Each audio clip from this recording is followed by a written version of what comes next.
सरदार प्रकाश सिंह बादल जीओ,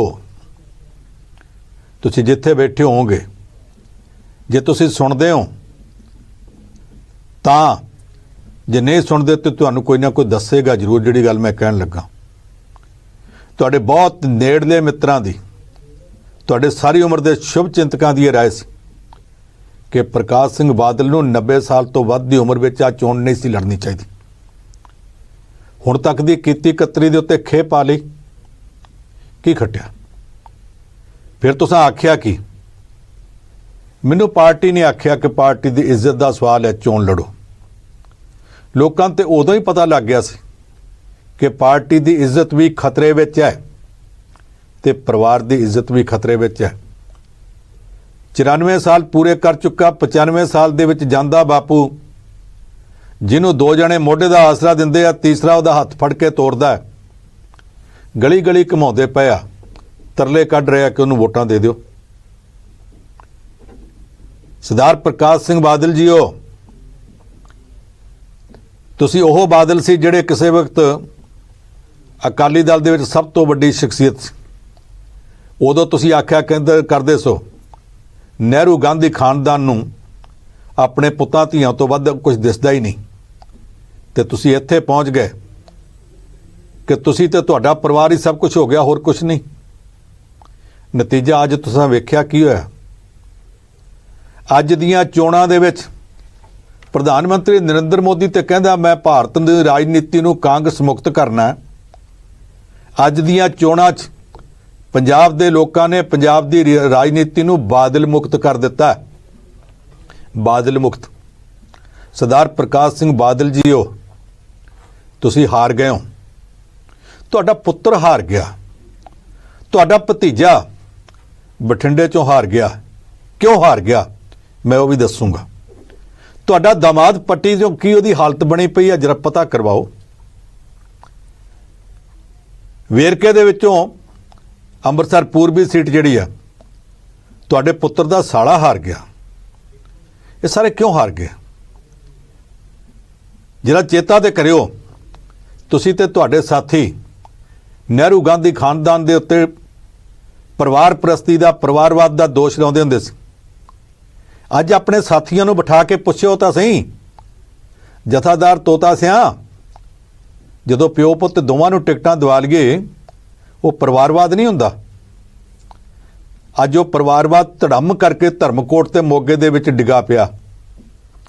तुसी अपने चेले नूं प्रेम सिंह चंदूमाजरे नूं पुछियो तां सही सदके कि दूजियां ते परिवारवाद दे दोष लाउंदा सी। इस वारी ना चंदूमाजरा परिवार नूं सनौर ने झल्लिया ते ना घनौर ने झल्लिया, दोवां हलकियां तो डुੱਬ गए। की खट्टिया?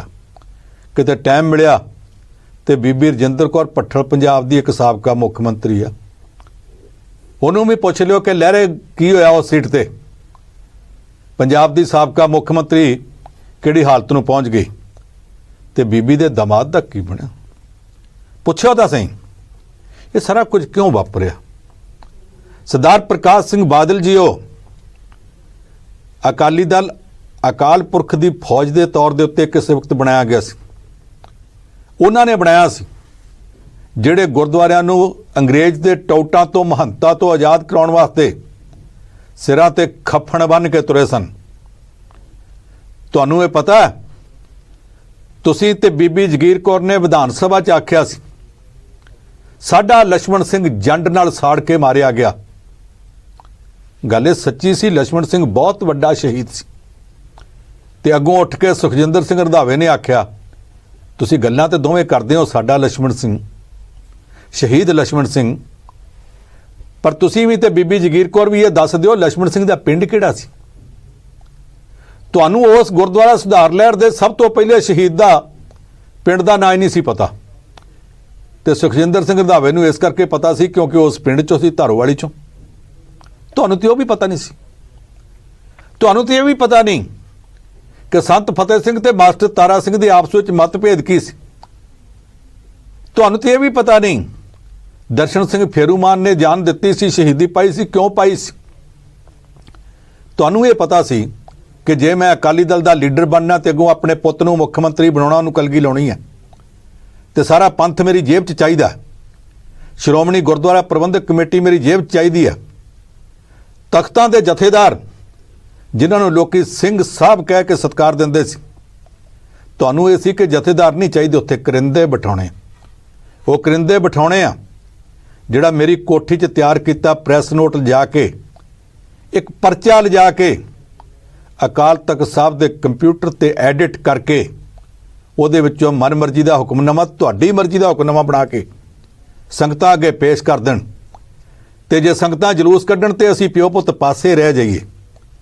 ਅਕਾਲ ਤਖਤ ਦੇ ਜਥੇਦਾਰ ਦਾ ਜਲੂਸ ਨਿਕਲੇ, ਉਹਦੇ ਪੁਤਲੇ ਬਣਾ ਕੇ ਪਹਿਲਾਂ ਪ੍ਰਕਰਮਾਂ 'ਚ ਘਸੀਟੇ ਗਏ, ਫਿਰ ਬਾਹਰ ਲਿਆ ਕੇ ਦਰਬਾਰ ਸਾਹਿਬ ਦੇ ਬਾਹਰ, ਦਰਸ਼ਨੀ ਡਿਓੜੀ ਦੇ ਬਾਹਰ, ਉੱਥੇ ਉਹ ਪੁਤਲਿਆਂ ਨੂੰ ਕੁੱਟਿਆ ਗਿਆ ਤੇ ਕੁੱਟ ਕੇ ਅੱਗ ਲਾਈ ਗਈ।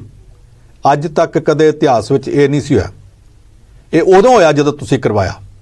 ਇਹ ਉਦੋਂ ਹੋਇਆ ਜਦੋਂ ਤਖਤਾਂ ਦੇ ਜਥੇਦਾਰਾਂ ਨੂੰ ਤੁਸੀਂ ਦਰਬਾਰ ਸਾਹਿਬ ਵਿੱਚ ਮੀਟਿੰਗ ਕਰਨ ਦੇ ਬਜਾਏ ਰੈਸਟ ਹਾਊਸਾਂ 'ਚ ਤੇ ਚੰਡੀਗੜ੍ਹ ਦੀਆਂ ਕੋਠੀਆਂ 'ਚ ਬੈਠ ਕੇ ਅੱਧੀ ਰਾਤ ਨੂੰ ਕਿਸੇ ਦਫ਼ਤਰ 'ਚ ਰੱਖੇ ਕੱਚੇ ਚਪੜਾਸੀ ਵਾਂਗ ਬਦਲਣ ਲੱਗ ਪਏ। ਇਹ ਜਲੂਸ ਤੁਸੀਂ ਕਢਾਇਆ। ਆਪੇ ਮੈਂ ਰੱਜੀ ਪੁੱਜੀ, ਆਪੇ ਮੇਰੇ ਬੱਚੇ ਜੀਣ, ਆਪੇ ਮੈਂ ਅਕਾਲ ਤਖਤ ਦਾ ਜਥੇਦਾਰ, ਉਹ ਵੀ ਕਾਰਜਕਾਰੀ ਜਥੇਦਾਰ ਨਿਯੁਕਤ ਕਰਾਂ, ਉਹਦੇ ਪੁੱਤਰ ਨੂੰ ਹੋਟਲ ਬਣਵਾ ਦਿਆਂ। ਕਿਤੇ ਬੁੱਚੜਖਾਨੇ ਚੱਲਦੇ ਤੇ ਉਹਨਾਂ 'ਚ ਪਤਾ ਨਹੀਂ ਕੀ ਕੁਝ ਪੰਜਾਬ 'ਚ ਹੁੰਦਾ, ਤੇ ਕਿਹੜਾ ਕਿਹੜਾ ਅਕਾਲੀ ਲੀਡਰ ਅਕਾਲੀ ਸਰਕਾਰ ਵੇਲੇ ਉਹਨਾਂ ਬੁੱਚੜਖਾਨਿਆਂ 'ਚ ਕੀ ਕੀ ਭਾਈਵਾਲੀ ਕਰਦਾ ਰਿਹਾ, ਤੁਹਾਨੂੰ ਪਤਾ ਹੋਵੇ। ਉਹਦੇ ਬਾਵਜੂਦ ਤੁਸੀਂ ਚੁੱਪ ਰਹੋ ਤੇ ਆਪੇ ਬਣਾਏ ਅਕਾਲ ਤਖਤ ਸਾਹਿਬ ਦੇ ਜਥੇਦਾਰ ਤੋਂ ਤੁਸੀਂ ਆਪਣੇ ਆਪ ਨੂੰ ਪੰਥ ਰਤਨ ਦਾ ਖਿਤਾਬ ਦਿਵਾ ਲਓ। ਪੰਥ ਰਤਨ ਦਾ ਖਿਤਾਬ ਦਿਵਾ ਲਓ ਤੁਸੀਂ। ਫਿਰ ਤੁਸੀਂ ਲੋਕਾਂ ਨੂੰ ਟਿੱਚ ਸਮਝਿਆ, ਆਪਣੀ ਪਾਰਟੀ ਨੂੰ ਤੁਸੀਂ ਟਿੱਚ ਜਾਣਿਆ, ਤੇ ਹਾਲਾਤ ਇੱਥੋਂ ਤੱਕ ਪਹੁੰਚ ਗਏ ਕਿ ਸਿਰਫ ਇੱਕ ਟੁੱਚੜ ਜਿਹੀ ਕੇਂਦਰ ਦੀ ਵਜ਼ੀਰੀ ਵਾਸਤੇ ਤੁਸੀਂ ਪੰਜਾਬ ਦੇ ਲੋਕਾਂ ਨੂੰ ਪਿੱਠ ਦਿੱਤੀ, ਪੰਜਾਬ ਦੇ ਕਿਸਾਨਾਂ ਨੂੰ ਪਿੱਠ ਦਿੱਤੀ। ਬੜਾ ਤੁਹਾਨੂੰ ਮਾਣ ਸੀ ਕਿ ਤੁਹਾਡੀ ਨੂੰਹ ਜਿਹੜੀ ਆ ਕੇਂਦਰ ਦੇ ਵਿੱਚ ਮੰਤਰੀ ਹੈ। ਮੈਂ ਬਾਦਲ ਸਾਹਿਬ ਇੱਕ ਗੱਲ ਦੱਸਾਂ, ਤੁਸੀਂ 5 ਵਾਰੀਆਂ ਦੇ ਮੁੱਖ ਮੰਤਰੀ ਹੋ, ਤੁਹਾਨੂੰ ਪਤਾ ਵੀਡੀਓ ਦਫ਼ਤਰ ਦੇ ਵਿੱਚ ਕਿੰਨੇ ਮੁਲਾਜ਼ਮ ਹੁੰਦੇ ਆ? ਉੱਥੇ ਵੀ 50-60 ਹੁੰਦੇ ਆ।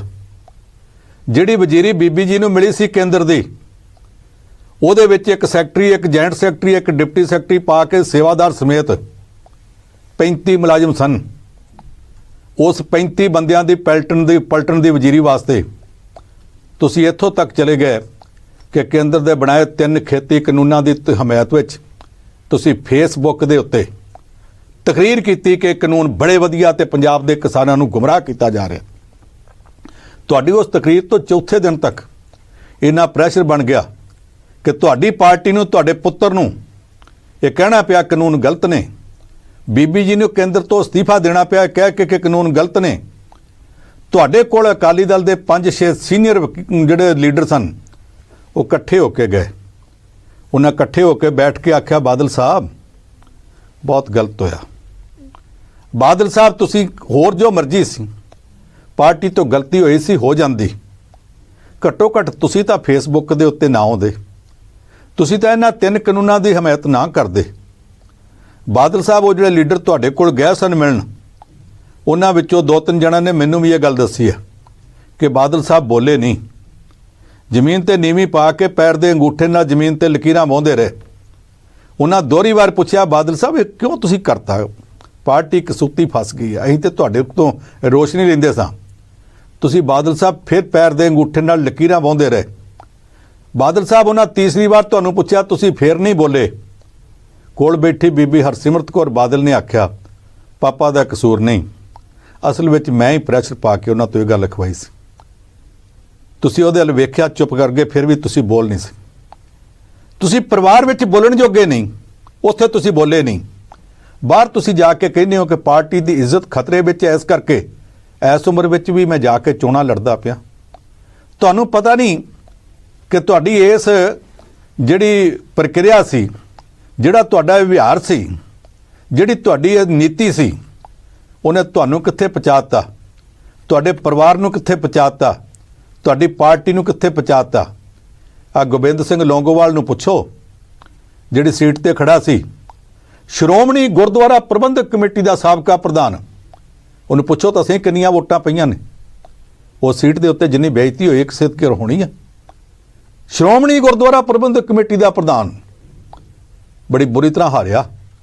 ਪੁੱਛੋ ਤਾਂ ਸਹੀ ਉਹਨੂੰ ਕਿਉਂ ਹਾਰਿਆ, ਕਿੰਨਵੇਂ ਨੰਬਰ ਤੇ ਆਇਆ ਉਸ ਹਲਕੇ 'ਚੋਂ, ਉਹਨੂੰ ਹੀ ਪੁੱਛ ਲਓ। ਇਹ ਸਾਰਾ ਕੁਝ ਇਸ ਕਰਕੇ ਹੋਇਆ ਕਿ ਤੁਸੀਂ ਪਾਰਟੀ ਦੀ ਅਗਵਾਈ ਕਰਨ ਦੇ ਬਜਾਏ ਅਗਵਾਈ ਕਰਨਾ ਤੁਸੀਂ ਛੱਡ ਗਏ। ਤੁਸੀਂ ਸਿਰਫ ਤੇ ਸਿਰਫ ਆਪਣੇ ਪਰਿਵਾਰ ਤੱਕ ਸੀਮਿਤ ਹੋ ਗਏ। ਪਰਿਵਾਰ ਦੇ ਅੰਦਰ ਕਈ ਕਿਸਮ ਦੀਆਂ ਲੜਾਈਆਂ। ਹੁਣ ਹਾਲਾਤ ਜਿੱਥੇ ਪਹੁੰਚ ਗਿਆ, ਤੁਹਾਨੂੰ ਅਜੇ ਹਾਲਾਤ ਦੀ ਹਾਥ ਨਹੀਂ। ਮੈਂ ਸੱਚ ਕਹਿਣਾ, ਤੁਹਾਨੂੰ ਹਾਲਾਤ ਦੀ ਹਾਥ ਨਹੀਂ। ਅੱਜ ਦੀ ਤਰੀਕ 'ਚ ਤੁਸੀਂ ਨਾ ਪੁੱਛਣਾ ਚਾਹੋ ਤੇ ਮੈਂ ਦੱਸ ਦੂੰਗਾ। ਤੁਹਾਡੇ ਸ਼੍ਰੋਮਣੀ ਗੁਰਦੁਆਰਾ ਪ੍ਰਬੰਧਕ ਕਮੇਟੀ ਦੇ ਮੈਂਬਰਾਂ ਨੇ ਆਪੋ ਵਿੱਚ ਵੀ ਮੀਟਿੰਗਾਂ ਕੀਤੀਆਂ ਤੇ 3-4 ਜਣਿਆਂ ਦੇ ਫੋਨ ਤਾਂ ਮੈਨੂੰ ਆ ਗਏ ਆ। ਅਸੀਂ ਇਸ ਨਤੀਜੇ ਤੋਂ ਬਹੁਤ ਖੁਸ਼ ਹਾਂ। ਹੁਣ ਘੱਟੋ ਘੱਟ ਰਾਜਨੀਤੀ ਬਾਦਲ ਮੁਕਤ ਹੋਈ ਹੈ ਤੇ ਸ਼੍ਰੋਮਣੀ ਗੁਰਦੁਆਰਾ ਪ੍ਰਬੰਧਕ ਕਮੇਟੀ ਬਾਦਲ ਮੁਕਤ ਕਰਵਾਈ ਜਾ ਸਕਦੀ ਹੈ। ਨਹੀਂ ਤੇ ਜਿੰਨਾ ਕੁਝ ਉੱਥੇ ਹੁੰਦਾ ਪਿਆ ਸੀ, ਸਾਡੇ ਕੋਲੋਂ ਜਰਿਆ ਨਹੀਂ ਸੀ ਜਾਂਦਾ, ਪਰ ਮੂੰਹ ਖੋਲ੍ਹਣ ਜੋਗੇ ਨਹੀਂ ਸਨ। ਅਸੀਂ ਡਰਦੇ ਸੀ।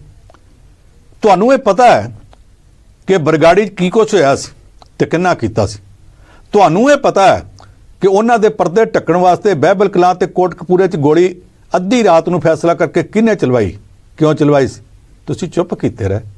ਬਾਦਲ ਸਾਹਿਬ ਇਹਨਾਂ ਸਾਰੀਆਂ ਗੱਲਾਂ ਤੇ ਕਿਉਂ ਚੁੱਪ ਕੀਤੇ? ਇਸ ਕਰਕੇ ਕਿ ਤੁਹਾਨੂੰ ਤੁਹਾਡੇ ਘੇਰੇ ਘੇਰੇ ਇੱਕ ਇਹੋ ਜਿਹੀ ਜੁੰਡੀ ਸੀ ਜਿਹੜੀ ਬੋਲਣ ਨਹੀਂ ਸੀ ਦਿੰਦੀ। ਉਸ ਜੁੰਡੀ ਦੀ ਲੋੜ ਤੁਹਾਨੂੰ ਸੀ।